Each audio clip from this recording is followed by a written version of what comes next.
Hi, I'm Olivia Wilde, director of Don't Worry, Darling, and this is Notes on a Scene. Yes, I did go out there and I went to headquarters and I saw what he's hiding. He's lying to us. He's lying to all of us about what the Victory Project actually is. He's trapped us here. Trapped.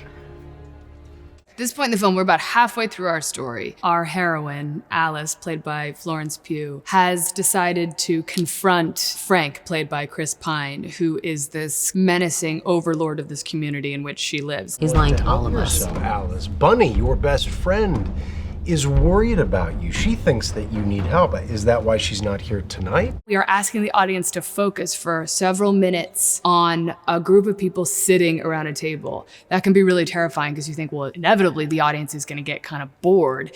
And so you have to continue to inject energy into the scene with everything, with the performance, with the music, with the work of the cameras. Because you didn't want to be reminded. He's using you. He's using all of us. Do you even know what the Victory Project actually is? Have you ever asked? Do you?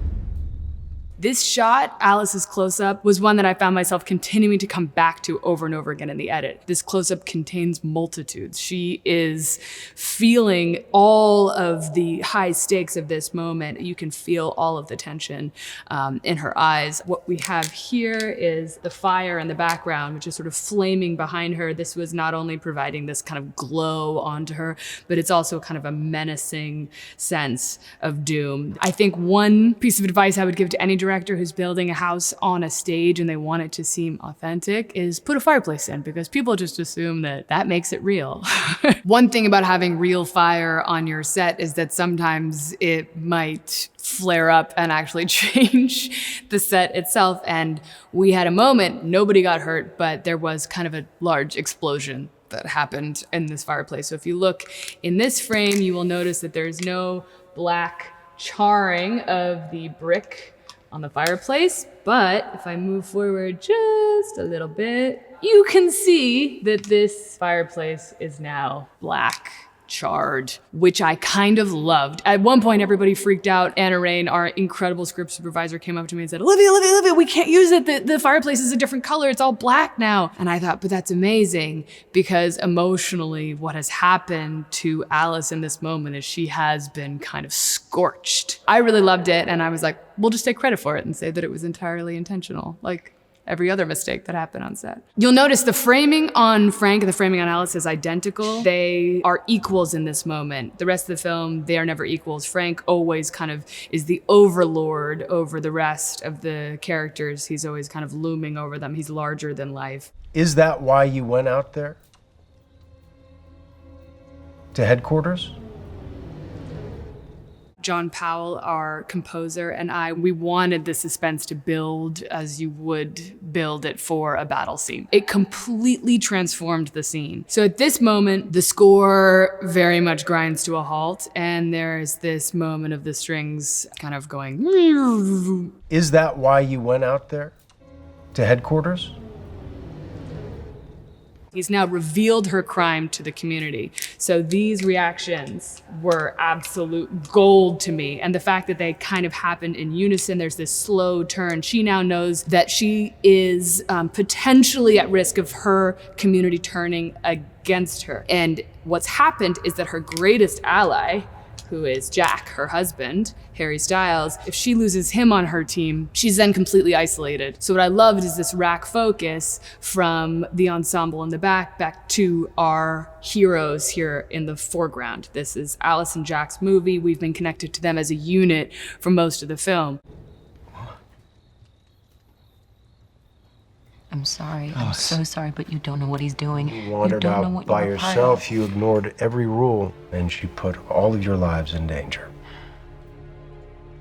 That flick of his eyes there, just on a performance level, is something that I absolutely love that Chris Pine put in there. He's checking in to see if this is working. He has successfully turned them against Alice, and that little flick of his eyes to the left shows us he's clocking that it's working. On a performance level, this is just something that I find really incredible about Chris Pine and the way that he played Frank. He understood that the most terrifying and the most powerful way to play this character was to do it very quietly, because powerful people never have to raise their voice. He also is aware that his control over this community has a lot to do with his voice and the way he seems to communicate with them each individually, which is a very cult leader thing to do. And so he's checking in with them, making sure that they're looking at him. I hope no one feels trapped. Do you feel trapped, Violet? Asking them questions makes them feel special because he's giving them special focus and attention. Similarly, she looks around and sees she's lost them. Yes, I did go out there and I went to headquarters and I saw what he's hiding. He's lying to us. He's lying to all of us about what the Victory Project actually is. He's trapped us here. Trapped. I hope no one feels trapped. Do you feel trapped, Violet?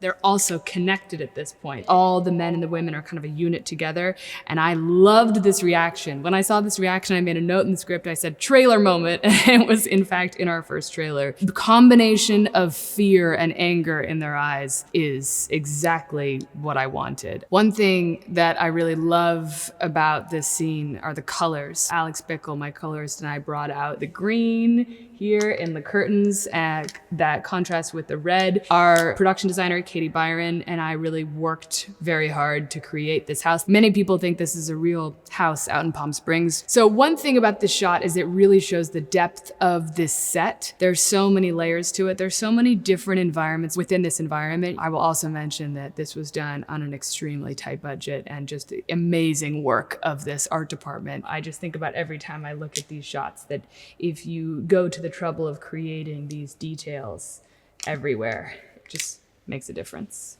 He's lying to all of us about what the Victory Project actually is. He's trapped us here. Trapped. The trick to creating tension is making sure that everybody is able to create this kind of collective tone together. The idea is that the air in the room at this point is thick. And I think creating tone for any scene as a director is really about communication, so that everybody in the room knows the stakes of the scene. And it was definitely a scene that required a lot of exploration for each actor into kind of what they were bringing into this scene. For Harry as Jack, it was this desperation to control Alice, who is putting everything that he's built up until this point at risk, and he doesn't understand why she's doing this. And on top of that is the deep betrayal that is revealed that she went out to headquarters, the one promise they all make to each other that they will never do. Is that why you went out there? To headquarters? In a scene like this, where so many of the actors in the scene are actually acting non-verbally, each of these actors came to the table, quite literally, with very different levels of acting experience. Even if you don't have any lines in the scene, you can be such a huge part of that scene and be so active. And that's what 6 out of 8 actors were doing in the scene. They were completely involved and driving the scene without having to say anything. Originally in this scene, the character that I play is supposed to be in this scene, but I knew this one, I had to be at the monitor so that I could give each actor the attention they really deserved and to watch them very closely. There is a moment when Alice and Frank speak over each other, trying desperately to pull the group over onto their side. And at that point, it became not only a challenge for them as actors, but for our sound department. And I saw what he's hiding. He's lying to us. He's lying to all of us about what the Victory Project actually is. He's trapped us here. I would like to give a shout out to my sound mixer, Steve Morrow, who's one of the only sound mixers who says it's fine if everybody talks at the same time, so that we were able to have this very natural, almost Robert Altman-like overlapping of dialogue, which just feels much more real. I hope no one feels trapped. Do you feel trapped, Violet? Peg? This is your psychosis. There is enough tension amongst the group that people are starting to choose with whom they're going to align themselves. We get a sense Frank might be winning, but we're sort of hoping he doesn't. You're experiencing trust as a feeling of entrapment, yet you trust every day. We all do. The rage Alice feels in this moment is the rage of women for centuries who have been discredited through gaslighting. She, at this point, has the choice. She can bottle this rage and abandon this battle and surrender, or she can keep going. So in the conversations with Flo, we knew this was the point when she kind of unleashes a lot of the tension that she and the audience have built together. This desire for her to break out and to speak her truth. So it's a release which is very satisfying, but at the same time, very, very dangerous. Tonight, you've trusted us in your home, just like I trusted you in my bedroom.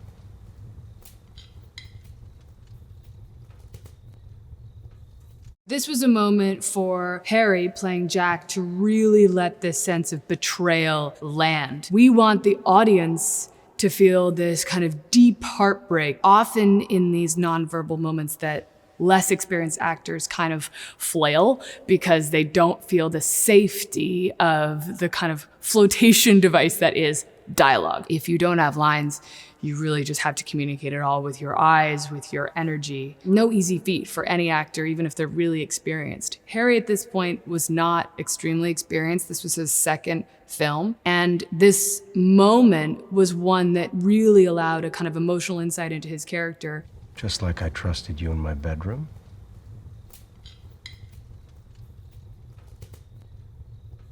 So this reaction was very important. It's the first time in a while in the scene that we've opened up the frame to the rest of the ensemble at once. So now we're having a chance to see how everyone reacts to this. The most kind of important reaction at this point is Jack, because at this point, this is when we desperately don't want Frank to be able to get in between these two who we really want to stay together.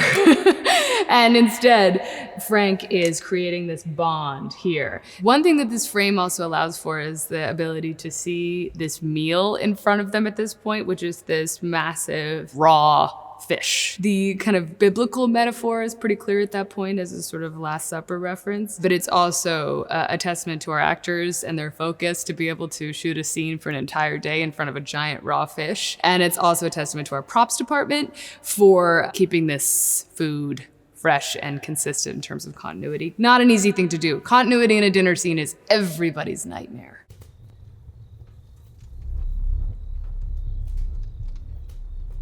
Alice?